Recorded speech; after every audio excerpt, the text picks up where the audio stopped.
MDH ಜನ ಮಸಾಲಾ. ಈಗ ಕಡಲೆ ಇರಲಿ, ಹಲಸಂದೆ ಬೀಜ, ಕಪ್ಪು ಕಡಲೆ ಅಥವಾ ಬಿಳಿ ಕಡಲೆ, ಎಲ್ಲವೂ ಸ್ವಾದಿಷ್ಟವಾಗುತ್ತೆ. ಇನ್ನು ಶಿವಮೊಗ್ಗದಲ್ಲಿ ಮಂಜುನಾಥ ಮೃತದೇಹದ ಅಂತಿಮ ಯಾತ್ರೆ ಶುರುವಾಗಿದೆ. ತೆರೆದ ವಾಹನದಲ್ಲಿ ಅವರ ಪಾರ್ಥಿವ ಶರೀರವನ್ನು ತೆಗೆದುಕೊಂಡು ಹೋಗ್ತಾ ಇದ್ದಾರೆ. ನಾವು ಅದರ ದೃಶ್ಯಾವಳಿಗಳನ್ನು ತೋರಿಸ್ತಾ ಇದ್ದೀವಿ ನೋಡಿ. ಅವರ ಪತ್ನಿ ಮತ್ತು ಮಗ, ಅವರ ಪತ್ನಿ ಮಾತಾಡಿದಂಥ ಮಾತುಗಳನ್ನು ಕೇಳಿದ್ರೆ ರಕ್ತ ಕುದಿಯುತ್ತೆ. ಅವ್ರು ಹೇಳಿದ್ದೇನು ಅಂತಂದರೆ, ಬಿಂದಾಸಾಗಿ ಬಂದು ಗುಂಡು ಹಾರಿಸಿದ್ರು, ಹೋಗಿ ಹೇಳಿ ಮೋದಿಗೆ ಅಂತಂತಂದರು. ಯಾವ ಭಯನೂ ಇರಲಿಲ್ಲ, ಓಡಾಡ್ಕೊಂಡಿದ್ರು. ಇದು ಮಂಜುನಾಥ್ ಅವರ ಪತ್ನಿ ಹೇಳಿದಂಥ ಮಾತು ನೋಡಿ. ಪಾಪ ಎಂಥ ಕರ್ಮ ನೋಡಿ. ಕಾಶ್ಮೀರ ನೋಡೋಕ್ಕೆ ಅಂತ ಹೋದಂಥವರು ಆ ಕ್ರೌರ್ಯವನ್ನು ನೋಡ್ಕೊಂಬಂದರು. ಮನೆಗೆ ಆಧಾರವಾಗಿದ್ದಂಥ ಒಬ್ಬ ಯಜಮಾನರನ್ನು ಕಳ್ಕೊಂಡ್ರು. ನನಗೆ ತುಂಬ ಆಶ್ಚರ್ಯ ಮತ್ತು ಹೆಮ್ಮೆ ಅನ್ನಿಸ್ತಿರೋದೇನು ಅಂತಂದರೆ, ಆ ಲೇಡಿ ಬಹಳ ಕಾನ್ಫಿಡೆಂಟ್ ಆಗಿದ್ದಾರೆ. ಬಹುಶಃ ಆಕೆಗೆ ಗೊತ್ತು, ನಾನು ದುರ್ಬಲಳಾಗಿಬಿಟ್ರೆ ಇಡೀ ಮನೆ ದುರ್ಬಲವಾಗುತ್ತೆ ಅಂತ ಗೊತ್ತು. ಹೆಣ್ಣಿಗೆ ಮಾತ್ರ ಈ ಶಕ್ತಿ ಇರುತ್ತೆ. ಹಾಗಾಗೇ ಆಕೆ ನಿನ್ನೆಯಿಂದ ಮಾತಾಡ್ತಿರುವಂಥ ರೀತಿ, ಉತ್ತರ ಕೊಡ್ತಿರುವಂಥ ಬಗೆ, ಅದರಲ್ಲಿರುವಂಥ ಕ್ಲಾರಿಟಿ, ಸಾಮಾನ್ಯವಾಗಿ ದುಃಖದ ಮಡುವಿನಲ್ಲಿ ಮುಳುಗಿದಂಥವ್ರಿಗೆ, ಬೇಸರದಲ್ಲಿ ಬೇಗುದಿನಲ್ಲಿ ಕಳೆದು ಹೊಂದಂಥವ್ರಿಗೆ ಇಂಥ ಮಾತುಗಳು ಬರಲ್ಲ. ಎಲ್ಲೋ ಒಂದು ಕಡೆಗೆ ಅವರ ಆತ್ಮಶಕ್ತಿ ಬಹಳ ಸ್ಟ್ರಾಂಗ್ ಇದೆ.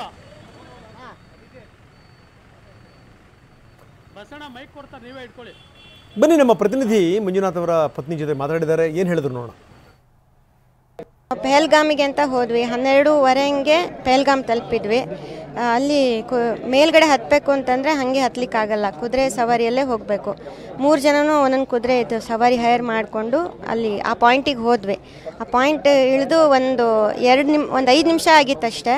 ಅಲ್ಲಿ ನಾವು ಇಳಿದು ಇದು ಅಂದರೆ ಫೈರಿಂಗ್ ಥರ, ಅಂದರೆ ಪಟಾಕಿ ಥರ ಹೊಡೆದಂಗೆ ಸೌಂಡ್ ಕೇಳ್ತು. ನಾವು ಅಂದ್ಕೊಂಡ್ವಿ ಯಾವುದೋ ಪ್ರಾಣಿಗಳು ಬಂದಿದೆ ಅಂತ ಪಟಾಕಿ ಓಡ್ತಾರೆ, ಅಥವಾ ಅದು ಆರ್ಮಿಯವ್ರದ್ದೇನೋ ಟ್ರೈನಿಂಗ್ ಆ ಥರದ್ದು ಅಂದ್ಕೊಂಡು ಇಗ್ನೋರ್ ಮಾಡಿದ್ವಿ ಅಲ್ಲಿರೋರು ಎಲ್ಲರೂ. ಮತ್ತೆ ಒಂದು 2 ನಿಮಿಷ ಬಿಟ್ಟು ಮತ್ತೆ ಸೆಕೆಂಡ್ ರೌಂಡ್ ಮತ್ತೆ ಅದೇ ಥರ ಆಯಿತು. ಆವಾಗಲೂ ಇಗ್ನೋರ್ ಮಾಡಿದ್ವಿ. ಆದರೆ 3ನೇ ಸತಿ ಈ ಆಪೋಸಿಟ್ ಸೈಡಿಂದ ಫುಲ್ ಫೈರಿಂಗ್ ಜಾಸ್ತಿ ಆಗೋಕ್ಕೆ ಶುರು ಆಯಿತು. ಆವಾಗಲೇ ಗೊತ್ತಾಯಿತು.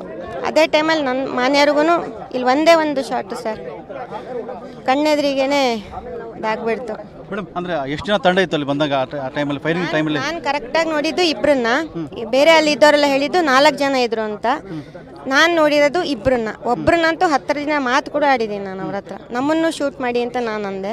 ನಾನು ನನ್ನ ಮಗ, ನಮ್ಮ ಮನೆಯವ್ರನ್ನ ಕೊಂದಿದ್ದೀರಾ, ನಮ್ಮನ್ನು ಕೊಂದ್ಬಿಡಿ ಅಂತ. ಅವನು ಮನ್ಸು ಮಾಡಿದರೆ ಸಾಯಿಸ್ಬೋದಿತ್ತು, ಕೈಯಲ್ಲೇ AK-47 ಇತ್ತು.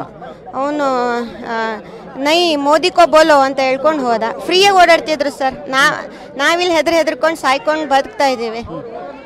ಮೇಡಮ್, ಮಗ ಮತ್ತು ನಿಮ್ಮ ಜೊತೆಗೆ ಇದ್ದ ಮಗ ಆ ಟೈಮಲ್ಲಿ? ಮಗನು ನಾನು ನನ್ನ ಮಗ ಒಟ್ಟಿಗೆ ಇದ್ವಿ. ನಿಮ್ಮನ್ನ ರೆಸ್ಕ್ಯೂ ಯಾರು ಮಾಡಿದ್ರು ಅಂತ ಅಲ್ಲಿಂದ ಹಾಸ್ಪಿಟಲ್ ಎಲ್ಲ ಹೇಗೆ? ಆಲ್ಮೋಸ್ಟ್ ನನಗೆ ನನ್ನ ಮಗಂಗೆ ಏನೂ ಆಗಿಲ್ಲ. ಆಲ್ಮೋಸ್ಟ್ 1 ಅವರಲ್ಲಿ ಯಾರಿಗೂ ಬರೋಕ್ಕೂ ಆಗಲಿಲ್ಲ, ಯಾರೂ ಬರಲೂ ಇಲ್ಲ. ಅಲ್ಲಿ ಬರೋಕ್ಕೂ ಆಗಲ್ಲ. ನಾನು ಬಂದಿಲ್ಲ ಅಂತ ನಾನು ಅದನ್ನು ದೂರ್ತಾ ಇಲ್ಲ, ಯಾಕಂದರೆ ಅದು ಅಂಥ ಪ್ಲೇಸ್ ಅದು. ಬಟ್ ಮುಂಚೆನೇ ಯಾರು ಇರಬೇಕಿತ್ತು, ಸೆಕ್ಯೂರಿಟಿ ಇರಬೇಕಿತ್ತು. ಅಲ್ಲಿಂದ ಬರೋದಷ್ಟು ಸುಲಭ ಅಲ್ಲ. ಆಲ್ಮೋಸ್ಟ್ 1 ಅವರ್ ಆಯಿತು. ಬಟ್ ಅದ್ರ ಮಧ್ಯೆ ಆ ಲೋಕಲ್ ಲೈಟ್ಸ್ ಇದ್ರಲ್ಲ, ಅದರಲ್ಲಿ 2 ಮುಕ್ಕಾಲು ದಾರಿವರೆಗೆ ತುಂಬ ಹೆಲ್ಪ್ ಮಾಡಿದರು ನಮಗೆ. ಯಾಕಂದರೆ ಅದು ನಡ್ಕೊಂಡು ಬರೋಂಥ ದಾರಿ ಅಷ್ಟು ಸುಲಭ ದಾರಿ ಅಲ್ವೇ ಅಲ್ಲ. ಒಬ್ಬರು ಇವನು ಬೆನ್ನ ಮೇಲೆ ಹೊತ್ಕೊಂಡು ಬಂದರು, ಇನ್ನೊಬ್ಬರು ನನ್ನ ಕೈನೇ ಹಿಡ್ಕೊಂಡು, ಅವರಿಬ್ಬರು ಮುಸ್ಲಿಮ್ಸೇನೆ ಅಲ್ಲಿ ಲೋಕಲ್ ಲೈಟ್ಸು. ಅವರು ಹಿಂಗೆ ಬಿಸ್ಮಿಲ್ಲಾ ಅಂತ ಹೇಳ್ತಾ, ಅಂದರೆ ಅಲ್ಲಿ ಆ್ಯಕ್ಚುಲಿ ಹಿಂದೂಗಳಿಗೆ ಟಾರ್ಗೆಟ್ ಮಾಡ್ತಾ ಇದ್ರು. ಅದು ಕೆಲವರು ಇಲ್ಲ ಮಾಡ್ತಿರ್ಲಿಲ್ಲ ಅಂತೆಲ್ಲ ಹೇಳ್ತಾರೆ, ಬಟ್ ಮಾಡ್ತಾ ಇದ್ದಿದ್ದು ಹೌದು. ನನ್ನನ್ನು ಅಂದರೆ ಸೇವ್ ಮಾಡಿದರೆ ಅವರು ಹೇಳಿದ್ದಾರೆ. ಅವರೂ ಹೊಡಿಯೋಕ್ಕೆ ಹೋದ್ರಂತೆ. ಅವರು ಗಾಬರಿನ ಬಿಸ್ಮಿಲ್ಲ ಅಂದಿದ್ದಕ್ಕೆ ಅವ್ರಿಗೆ ಹೊಡೆದಿಲ್ಲ. ಮೇಡಮ್, ಆ ಟೈಮಲ್ಲಿ ನೀವು ಮಗನೇ ಎತ್ಕೊಂಡ್ಬಂದ್ರು, ನಿಮ್ಮನ್ನ ಹೇಗೆ ರಕ್ಷಣೆ ಮಾಡಿದ? ಮಗನೊಬ್ರು ಹೆಗಲ್ ಮೇಲೆ ಎತ್ಕೊಂಡ್ಬರ್ತಾರೆ, ಅವ್ರು ಹೊತ್ಕೊಂಡ್ಬಂದ್ರು, ನನ್ನನ್ನು ಕೈಯಲ್ಲಿ ಕಟ್ಟಿ ಹಿಡ್ಕೊಂಡು ಇಳಿಸ್ಕೊಂಡ್ಬಂದ್ರು. ಆಮೇಲೆ ಹಾಸ್ಪಿಟಲ್ ಅವ್ರಿಗೆ ಬಿಟ್ರು. ಸೊ ಅವ್ರಿಗೆ ನಾನು ತುಂಬಾ ಥ್ಯಾಂಕ್ಫುಲ್ ಆಗಿದ್ದೇನೆ. ಮೋದಿ ಸರ್ಕಾರಕ್ಕೆ ನೀವು ಏನು ಕೇಳ್ತೀರಾ? ಮೋದಿ ಸರ್ಕಾರಕ್ಕೆ ಏನು ಕೇಳ್ತೀರಾ? ಅವ್ರಿಗೆ ಒಂದು ಯಾವ ತರ ಬುದ್ಧಿ ಕಲಿಸ್ಬೇಕಂದ್ರೆ, ಭಾರತೀಯರನ್ನ ಏನಾದ್ರು ಟಚ್ ಮಾಡ್ಬೇಕಂತಂದ್ರೆ, ಇವಾಗ ನಮಗೆ ನೀರು ಇಳಿತಿದಲ್ಲ, ಒಂದ್ಸತಿ ಆ ತರ ಯೋಚನೆ ಮಾಡ್ಬೇಕು. ಆ ತರ ಅವರು ನಾವು ಅವ್ರಿಗೆ ವಾಪಸ್ ಕೊಡ್ಬೇಕಷ್ಟೇ. ಈ ಭಯೋತ್ಪಾದಕ ಹೊರಡಿಸಬೇಕು. ಇದು ಮೃತ ಮಂಜುನಾಥರ ಪತ್ನಿ ಪಲ್ವಿ ಅವರ ಮಾತಾಗಿದೆ. ತುಂಬಾ ಕಷ್ಟದ ನೋವದಲ್ಲಿದ್ದಾರೆ.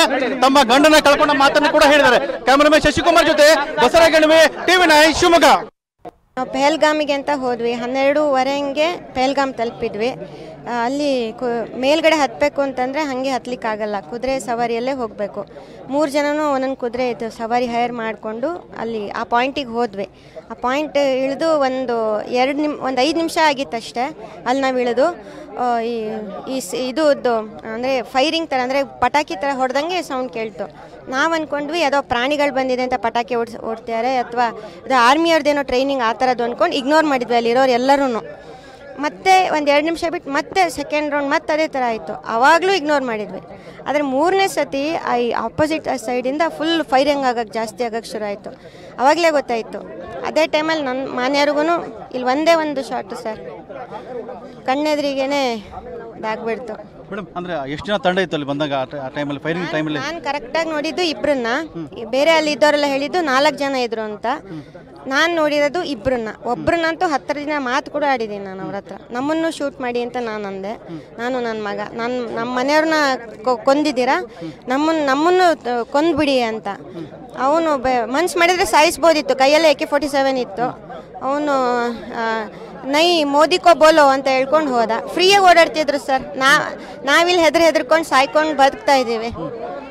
ಮೇಡಮ್, ಮಗ ಮತ್ತು ನಿಮ್ಮ ಜೊತೆಗೆ ಇದ್ದ ಮಗ ಆ ಟೈಮಲ್ಲಿ? ಮಗನು ನಾನು ನನ್ನ ಮಗ ಒಟ್ಟಿಗೆ ಇದ್ವಿ. ನಿಮ್ಮನ್ನ ರೆಸ್ಕ್ಯೂ ಯಾರು ಮಾಡಿದ್ರು ಅಂತ? ಅಲ್ಲಿಂದ ಹಾಸ್ಪಿಟಲ್ ಎಲ್ಲ ಹೇಗೆ? ಆಲ್ಮೋಸ್ಟ್ ನನಗೆ ನನ್ನ ಮಗಂಗೆ ಏನೂ ಆಗಿಲ್ಲ. ಆಲ್ಮೋಸ್ಟ್ 1 ಅವರಲ್ಲಿ ಯಾರಿಗೂ ಬರೋಕ್ಕೂ ಆಗಲಿಲ್ಲ, ಯಾರೂ ಬರಲೂ ಇಲ್ಲ. ಅಲ್ಲಿ ಬರೋಕ್ಕೂ ಆಗಲ್ಲ. ನಾನು ಬಂದಿಲ್ಲ ಅಂತ ನಾನು ಅದನ್ನು ದೂರ್ತಾ ಇಲ್ಲ, ಯಾಕಂದರೆ ಅದು ಅಂಥ ಪ್ಲೇಸ್ ಅದು.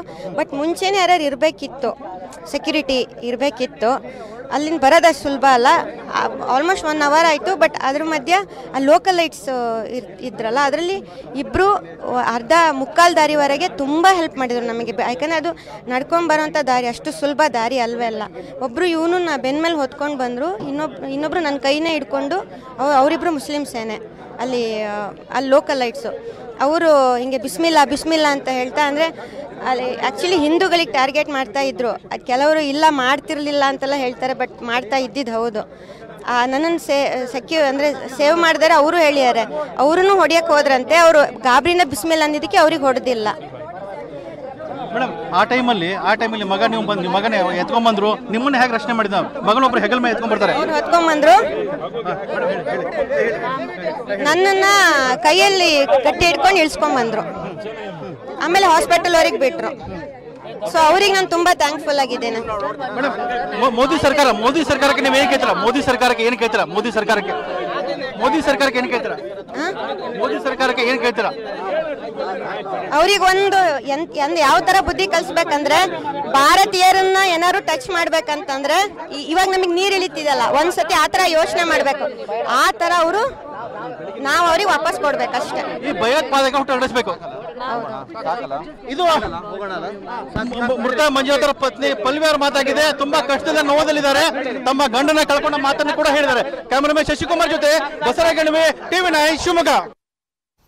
ಎಸ್, ಮಂಜುನಾಥ ಪಾರ್ಥಿವ ಶಿವಮೊಗ್ಗದ ಅವರ ನಿವಾಸದಲ್ಲಿರುವಂಥದ್ದು. ಅಂತಿಮ ದರ್ಶನವನ್ನ ಗಣ್ಯರು, ಸಾರ್ವಜನಿಕರು, ಅವರ ಕುಟುಂಬಸ್ಥರು ಪಡಿತಾ ಇದ್ದಾರೆ. ಆ ಸಂದರ್ಭದಲ್ಲಿ ಪಲ್ಲವಿ ಮಾತನಾಡ್ತಾ ಹೇಳ್ತಾ ಇದ್ರು ಆದಂತಹ ಘಟನೆ. ನಾವು ಸ್ಕ್ರೀನ್ನ ಎಡಭಾಗದಲ್ಲಿ ಒಂದು ದೃಶ್ಯ ನೋಡ್ತಾ ಇದ್ದೀವಿ. ಆ ದೃಶ್ಯದಲ್ಲಿ ಪಲ್ಲವಿಯವರ ಪುತ್ರನನ್ನ ಕರ್ಕೊಂಡು ಬರಲಾಗ್ತಾ ಇರುವಂಥದ್ದು.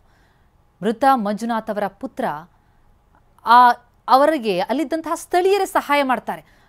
ವಾಹ್, ಯಾಕೆ ಈಗ ಬಂತ ಸ್ವಾದ? ಖಂಡಿತ ಈಗ ಬಂತು ಅಸಲಿ ಸ್ವಾದ. MDH chunky chaat masala life ಅಲ್ಲಿ ಅಸಲಿ ಸ್ವಾದ ತರುತ್ತೆ. ಅಸಲಿ ಮಸಾಲ, MDH